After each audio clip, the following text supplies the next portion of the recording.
હું બનાવીશ વિકસિત ભારત અંતર્ગત પ્રધાનમંત્રીના હસ્તે 2993 કરોડના ખર્ચે 1,31,454 આવાસોનું લોકાર્પણ કાર્યક્રમ યોજાયો, જેમાં અમદાવાદના ઈસનપુર વિસ્તારમાં આવેલ પ્રધાનમંત્રી આવાસ યોજનાના મકાનોનો લાભાર્થીઓને લાભ મળ્યો છે અને મોટી સંખ્યામાં હાજર રહ્યા હતા। કાર્યક્રમમાં લોકો સમગ્ર ગુજરાતભરમાં અનેક આવાસ યોજનાના અનેક મકાનોના લોકાર્પણ કાર્યક્રમ યોજાયો, ત્યારે પ્રધાનમંત્રી આવાસ અર્પણના ઐતિહાસિક કાર્યક્રમ જોડાયો હતો, જેમાં અનેક લોકો જોડાયા।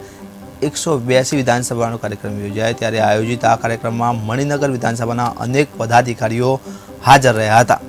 1 વાગ્યાના ટકોરે 2993 કરોડના ખર્ચે 1,31,454 આવાસોનું લોકાર્પણ અને ખાતમુહૂર્ત થયું હતું।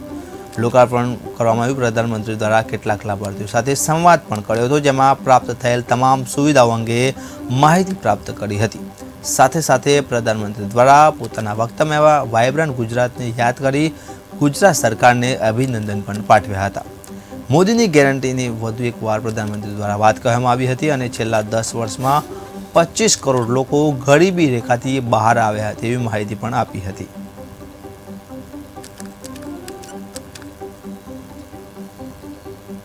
નરેન્દ્રભાઈની ઉપસ્થિતિમાં 1,31,454 જેટલા આવાસોના લોકાર્પણના આ કાર્યક્રમમાં સમગ્ર ગુજરાતની 182 વિધાનસભામાં આ કાર્યક્રમનું આયોજન થયું એ એક રેકોર્ડ છે।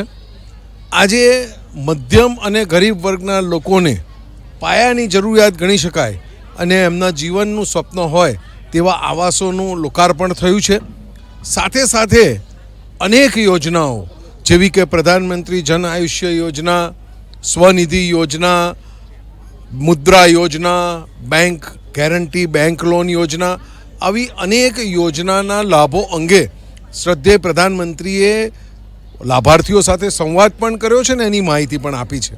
આજનો દિવસ ગુજરાતના ઇતિહાસમાં સુવર્ણ અક્ષરે લખાશે અને લોકો માટે, લોકો વડે જીવતી આ સરકાર અને બનેલી આ સરકાર છે કે જો તેનો લાભ લોકો સુધી પહોંચે તો કદાચ ગરીબ અને મધ્યમ વર્ગ રહે જ નહીં અને આપણો દેશ શિક્ષણ, આરોગ્ય અને ઇન્ફ્રાસ્ટ્રક્ચરના ક્ષેત્રમાં ખૂબ આગળ વધી શકે તેવી તકો છે। આનો લાભ બધાએ લેવો જોઈએ અને દેશને વિકસિત બનાવવો જોઈએ। સંખ્યા છે, મહિલાઓ ખૂબ જ ઉત્સાહી છે અને પ્લસ કે નરેન્દ્રભાઈએ જે ઘર બનાવવાનું, પોતાનું ઘર બને એ મહિલાઓના નામે કરવાનું કીધું છે, એનાથી મહિલાઓ બહુ જ ખુશ છે। એટલે મહિલાઓ માટે એક સારો સંદેશ છે, ખૂબ જ યોગદાન આપ્યું છે, એટલે સારી એવી સગવડો બી આપી છે। મહિલાઓ માટે ખૂબ યોજનાઓ બહાર પાડી છે। એટલે દરેક મહિલાઓને કહેવા માગીશ કે દરેક ક્ષેત્રમાં આપણે આગળ આવવું જોઈએ, આગળ વધવું જોઈએ।